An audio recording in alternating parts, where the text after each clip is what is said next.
કેવી સત્ય હકીકત હેડિંગ છે એનું નામ, કેવી સત્ય હકીકત.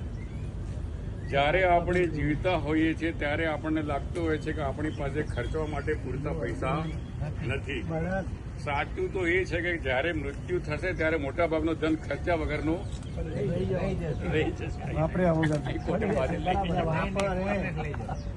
એક ચીની સોફ્ટવેર એન્જિનિયરનું મૃત્યુ થયું. તે પોતાની વિધવા પત્ની માટે બેંકમાં $2.9 મિલિયન મૂકી ગયો.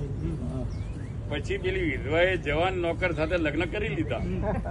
નોકરે કહ્યું, હું હંમેશા વિચારતો હતો કે હું મારા માલિક માટે કામ કરું છું, પણ હવે મને સમજાવ્યું કે આ તો માલિક આખી જિંદગી મારા માટે જ કામ કરતા હતા. એટલે જરૂરી એ છે કે વધારે ધન ભેગું કરવાને બદલે વધારે જીવવું, સારા અને સ્વસ્થ શરીર માટે પ્રયત્ન કરી અને આપણે જે ભેગા થઈએ બરોબર છે. મોંઘા ફોનના 70% ફંક્શન બિનઉપયોગી રહી જાય છે. મોંઘી કારની 70% સ્પીડનો ઉપયોગ થતો જ નથી. આલીશાન મકાનનો 70% હિસ્સો હંમેશા આપણે ખાલી જ રહે છે, વાપરી શકતા નથી. પૂરા કબાટમાંથી 70% કપડાં તો પડ્યા જ રહે છે, રિટાયર થયા પછી પડ્યા જતા. પૂરા જીવનની કમાણીનો 70% હિસ્સો બીજા માટે રહી જાય છે. 70% ગુણોનો જીવનમાં ઉપયોગ પણ થતો નથી. પણ જે 30% વાપરી છે તે બી કેવી રીતે વાપરશો?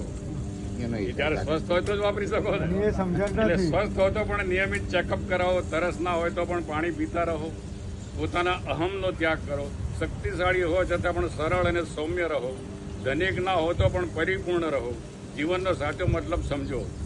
ભાગી જવું બહુ સહેલું છે, પણ જાગી જવું બહુ કઠિન છે. ભાગી જવું બહુ સહેલું છે, પણ જાગી જવું બહુ કઠિન છે. હૃદય કેવું ચાલે છે એ તો ડોક્ટર બતાવી દેશે, પણ હૃદયમાં શું ચાલે છે એ માટે તો સાચા દોસ્તો જ જોઈએ. એમાં ના કામ કરે, બરાબર છે. એક વાર એક ઝૂંપડામાં ફૂલ ઠંડીમાં રાત્રે 2 નાના છોકરા છાપા ઓઢીને સૂતા હતા બિચારા.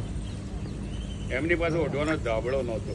એટલામાં એક છોકરાએ બીજા છોકરાને કહ્યું, જેમની પાસે ઓઢવા માટે છાપા નહીં હોય તેમનું બિચારાનું શું થતું હશે?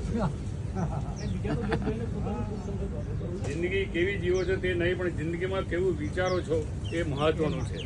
સૌને પ્રેમ કરો, સૌનો ખ્યાલ રાખો, જીવનનો આનંદ લો, એકબીજા સાથે જોડાયેલા રહો. આ જ સાચું જીવન છે. જમાવટ તો જિંદગીમાં હોવી જોઈએ, બાકી બનાવટ તો આખી દુનિયામાં છે.